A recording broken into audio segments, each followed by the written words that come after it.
Hey guys, this is Vyom Joshi with Superior North. Welcome back to my channel. Today we will be talking about Unilever. Unilever is a diversified personal product, home care and packaged food company. In this video, we will be talking about the company's business by going over its annual report, then review the company's fundamentals by focusing on its key ratios, and finally find the intrinsic value of the company. So let's dive in and review Unilever. Hey guys, let's start off by looking at Unilever's annual report. On page 5 of this report, the company provides us a glance at its business. The company states that it is truly a global business and its brands are available in around 190 countries. 3.4 billion people use its products every day, and about 58% of its revenue comes from emerging markets. Unilever claims that it has a strong brand with purpose. Its 400 plus brands are on a mission to offer superior products while doing good for people and planet.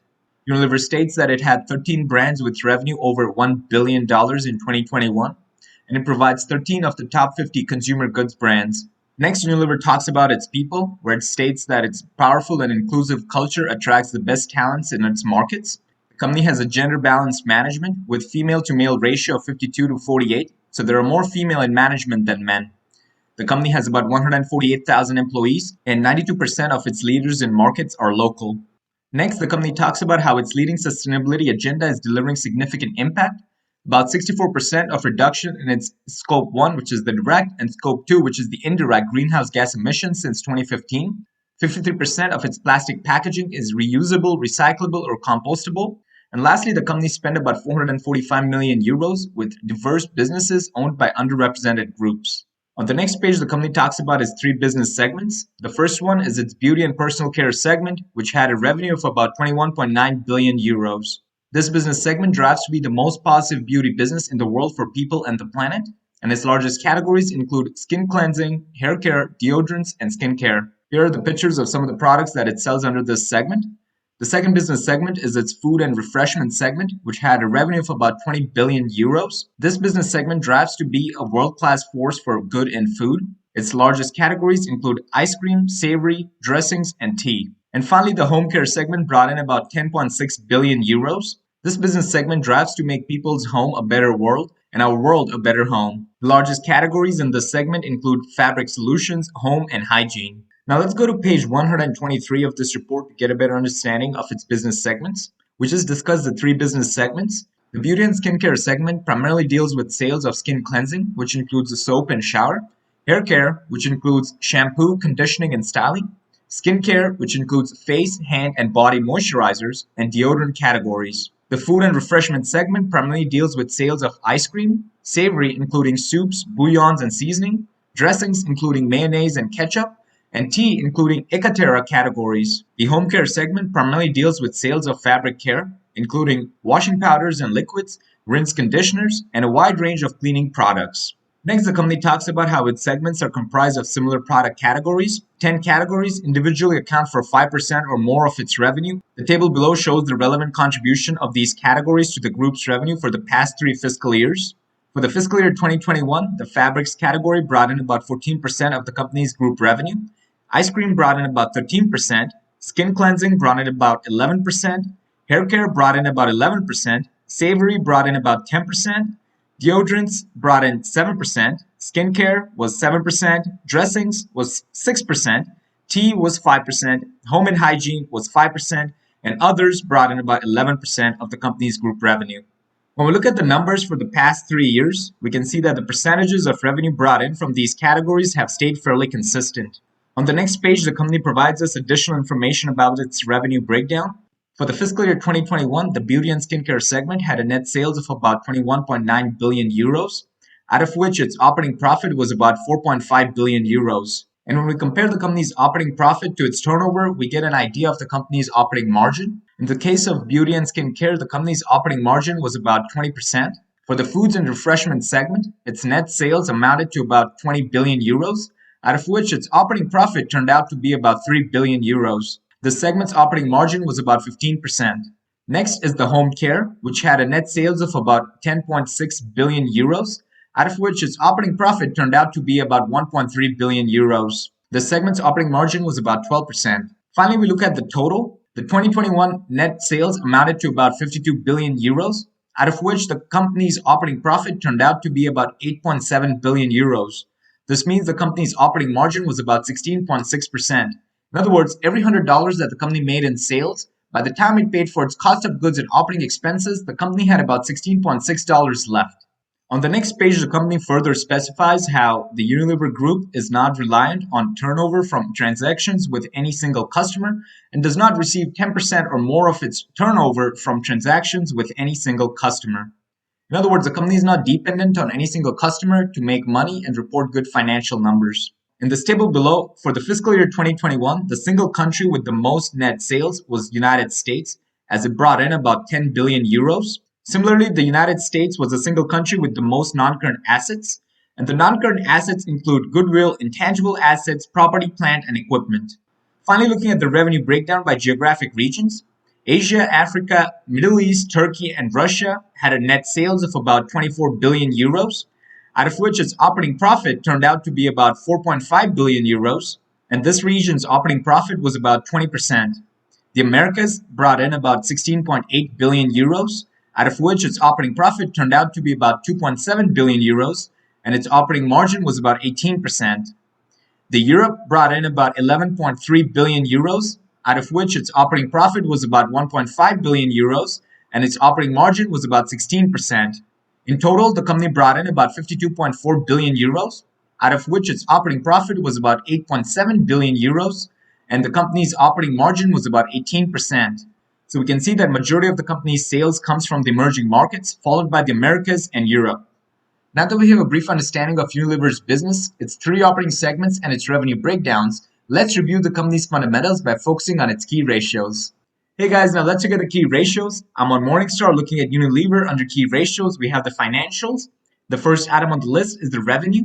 The revenue is the top line of the income statement. This is the amount of money that the company brings in via sales. Back in 2012, the company brought in about 51 billion euros, and for the trailing 12 months, that number was about 52 billion euros. Over the past 10 years, the company's revenue has stayed fairly consistent, hovering from a low of about 48 billion euros to a high of about 54 billion euros. Next is the operating income. The operating income is the amount of money that's left with the company once we subtract the cost of goods and operating expenses from the company's revenue. Back in 2012, the company's operating income was about 7 billion euros, and for the trailing 12 months, that number was about 10 billion euros. Over the past 10 years, the company's operating income has slowly been trending upwards. This is interesting because despite the company's revenue, which is fairly flat, the company's operating income is increasing. This tells us that the company is becoming better at running its operations, which is evident when we look at the company's operating margin numbers, which have been trending upwards. Next is the net income. The net income is the bottom line of the income statement. This is the amount of money that's left with the company once we pay for the cost of goods, operating expenses, non-operating expenses, interest on its debt obligations, and taxes. Back in 2012, the company's net income was about 4.5 billion euros, and for the trailing 12 months, that number was about 6 billion euros. Unilever's net income has stayed fairly consistent over the past few years and has been positive every year for the past 10 years, which shows that the company has always been profitable. Next is the dividends per share. Back in 2012, the company paid out about 0.98 euros per share, and for the trailing 12 months, the company's dividend payout had increased to about 1.7 euros per share. Unilever's dividend payout trend shows that the company has been hiking its dividend every year for the past 10 years. Next is the shares outstanding. Back in 2012, the company had 2,916 million shares outstanding, and for the trailing 12 months, the share count has dropped down to about 2,609 million shares outstanding. Over the past 10 years, the company's shares outstanding number has been trending downwards, which tells us that the company has been buying back its shares, which is good news for existing shareholders, as when the company buys back its shares, it actually helps increase the existing shareholders' ownership within the company. The fact that the company likes to increase its dividend payouts and that it has been buying back its shares indicate that the company's management is shareholder friendly. Next is the book value per share.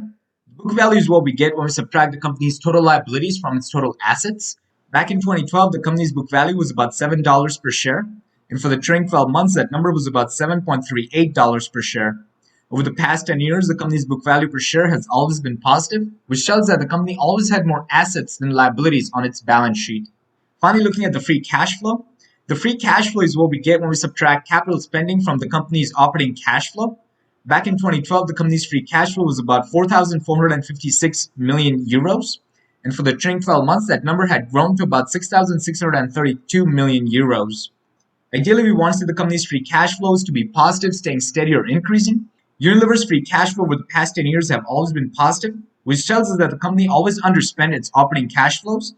Additionally, we can see that the company's free cash flow over the past 10 years has slowly been trending upwards. I will be using the 2021 free cash flow number of 6,632 million euros, which equates to about $7,238 million for my discounted free cash flow DCF analysis. Now let's look at the profitability of the company, focusing on the net margin. The net margin is the ratio of the company's bottom line to its top line, so it compares the company's net income to its revenue. Back in 2012, the company's net margin was about 8.73%, and for the trailing 12 months, that number was about 11.53%. What this means is every $100 that the company made in sales over the past 12 months, by the time it paid for its cost of goods, operating expenses, non-operating expenses, interest on its debt obligations, and taxes, it had $11.53 left as pure profit. Ideally, we want the company's net margin numbers to be positive, staying steady or increasing, and we can see that Unilever's net margin numbers over the past 10 years have been trending upwards. Next is the return on equity. The return on equity is the ratio of the company's net income to its shareholders' equity. Warren Buffett prefers to only invest in securities that have a return on equity of 8% or greater every year for the past 10 years. Back in 2012, the company's return on equity was about 30%, and for the trailing 12 months, that number was about 38%. Over the past 10 years, the company's return on equity has mostly hovered in the 30 to 40% range. The three ways of reporting inflated return on equity numbers is first when the company takes on more debt, that is, when its liabilities increase. Second is when the company's income actually increases. And third is when the company buys back its shares, it actually helps increase the company's return on equity numbers. Next is the return on invested capital. This number gives an idea of how good the management is at allocating the company's capital and getting a return on that investment. Back in 2012, the company's return on invested capital was about 21%, and for the trailing 12 months, that number was about 14%. Unilever's weighted average cost of capital, also known as the company's hurdle rate, is about 3%. And since the company's return on invested capital is greater than the company's weighted average cost of capital, we can safely say that the management is creating value for its shareholders. Finally, looking at the interest coverage. The interest coverage is the ratio of the company's income to its interest obligations. So it gives us an idea of how many times can the company pay off its interest using its income in that calendar year.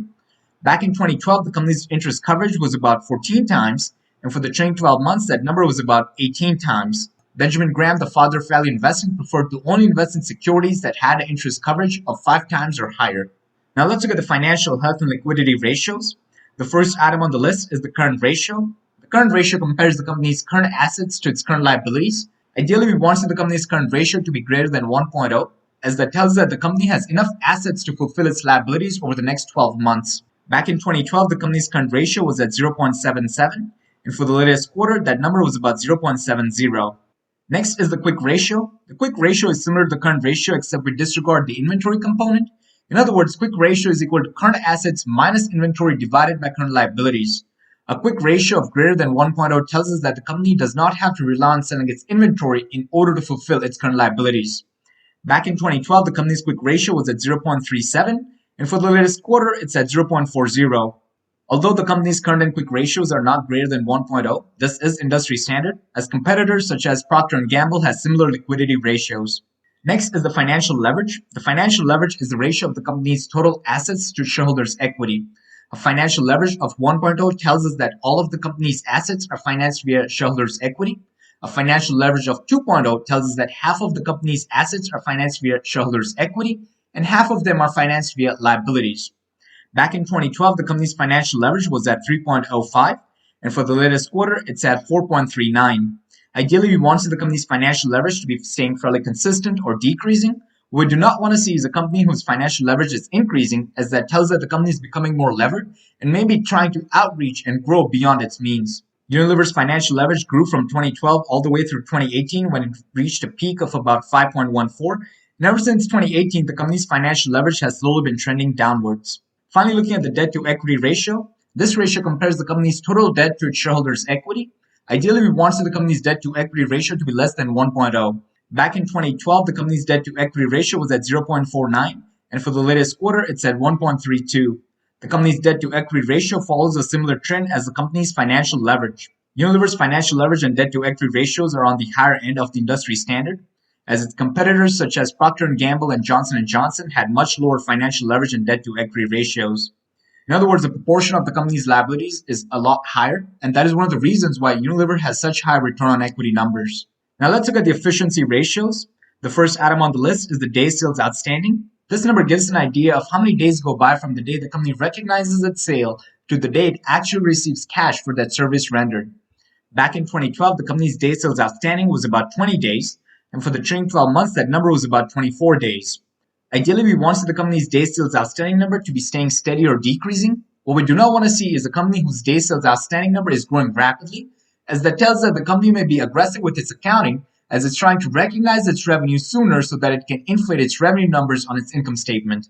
In the case of Unilever, the management does not appear to be playing any such accounting tricks, as its days sales outstanding number has been decreasing since 2019 and has stayed fairly consistent over the 10-year window. Next is the days inventory. This number gives an idea of how many days does the company's products sit in its inventory before they are sold.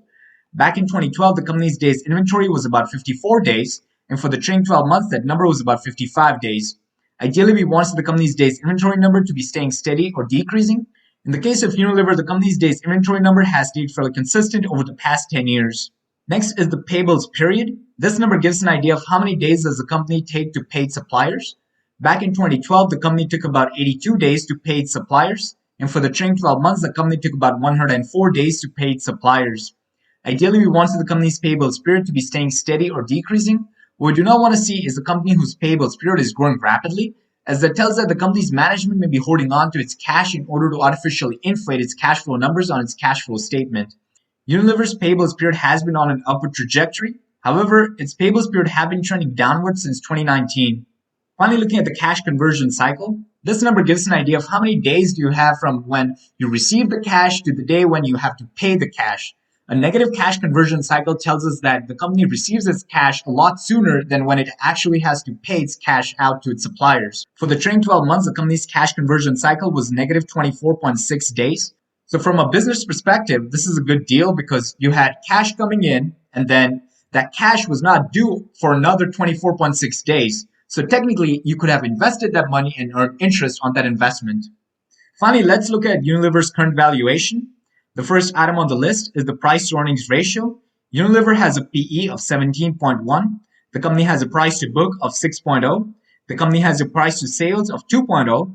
The company's price to cash flow is at 13.0 and has a dividend yield of 4.6%. When we compare Unilever's current valuation to its 5-year average, we can see that on all the valuation metrics, the company is undervalued currently than its 5-year average. If we compare Unilever to the S&P 500, and the S&P 500 is the aggregate of the top 500 companies in the United States, and we can think about the S&P 500 as our opportunity cost. In that case, we can see that on all the valuation metrics other than the price to book ratio, Unilever is undervalued when compared to the S&P 500. Now let's look at the discounted free cash flow DCF analysis. Over here, I pasted the company's 2021 free cash flow number that I got from Morningstar. I converted that euro number to dollar using the current conversion rate, and that came out to about $7,238 million. I'm using an annual growth rate of free cash flow to be 6%. What this means is I expect the company's free cash flow to grow at 6% every year for the next 10 years. I'm using a discount rate of 10%. What this means is I want this investment to give me a 10% return. In other words, I want to double my investment in about 7 years. I'm using a long-term growth rate of 3.1%. This number is in line with the 30-year Eurozone central government bond yield. The company has 2,609 million shares outstanding and has a long-term debt of $23,276 million. After taking all of these inputs into account, we get the company's intrinsic value to be about $41.42 per share. And when we compare this intrinsic value to the company's current stock price, which is about $43.95 per share, we can see that the company's current stock is trading about 6% above the company's intrinsic value. The way we calculate this intrinsic value is we look at what the free cash flows would be every year for the next 10 years. We sum up all those free cash flows, which come out to about $59 billion. Then we look at what the free cash flows would be after the 10-year mark in perpetuity. We sum all those up to get the intrinsic value to be about $131 billion. From this number, we subtract the long-term debt and divide by the shares outstanding to get the intrinsic value per share to be about $41.42. If we disregard the perpetuity component, in other words, if we think that Unilever is only going to grow for the next 10 years and then it'll cease to exist, then we get the intrinsic value without the perpetuity to be about $14 per share. If you disregard the debt, in other words, if you think that the company is going to grow into perpetuity, so there's no point for us to worry about the company paying off its debt, then we get the intrinsic value without the debt to be about $50 per share. Finally, let's try to figure out what kind of return can we expect to get if you were to invest in the security at the current stock price. And for that, we will run a gold seek analysis. We'll set our sell to the intrinsic value. The value that we're going to set it to is the current stock price, which is about $43.95 per share. And we'll run this analysis by changing the discount rate. What we get is, if you were to invest in the security at the current stock price, we can expect to get an annual return of about 9.7% on this investment. Overall, Unilever has good fundamentals, but it is more leveraged and has more liabilities than its competitors, which makes sense because Unilever is involved in acquisitions on a regular basis. Unilever is one of the biggest producers of consumer goods of about 400 brands. The company has large opportunities in the emerging markets, such as India and China, which have huge population and a growing middle class. Over the past 10 years, not only has Unilever been paying consistent dividends, but it has been hiking its dividends every year for the past 10 years. Additionally, the company has been buying back its shares. Both of these things point out that the company's management is shareholder friendly. Lastly, although Unilever is fairly diversified, more than 50% of its revenue comes from emerging markets. So if there is a downturn or a contraction in the emerging markets, Unilever's top line and bottom line are going to be affected. An important thing to note is that as US investors, when we buy an ADR, we're exposed to currency exchange risk. In the case of Unilever, which trades in Amsterdam and is denominated in euros, when we buy the ADR, which is denominated in dollars, we expect that the euro would strengthen against the dollar. However, if the dollar ends up strengthening against the euro, that difference that we see, the percentage, is going to be the loss that we see in our US denominated ADR. In other words, if the euro denominated Unilever had the same stock price, however, the dollar strengthened by 10% or the euro weakened by 10%, in that case, we would see a loss in our dollar denominated ADR of 10%, even though from a euro perspective, that dollar amount is still the same for the share price. Hey guys, that is all I had for you this week. Hopefully you found this video on Unilever interesting. If you like this content, please do like, share, comment, and subscribe. And if you have any suggestions on which stock I should review next, please leave it in the comment section below. I'll greatly appreciate it. Thank you.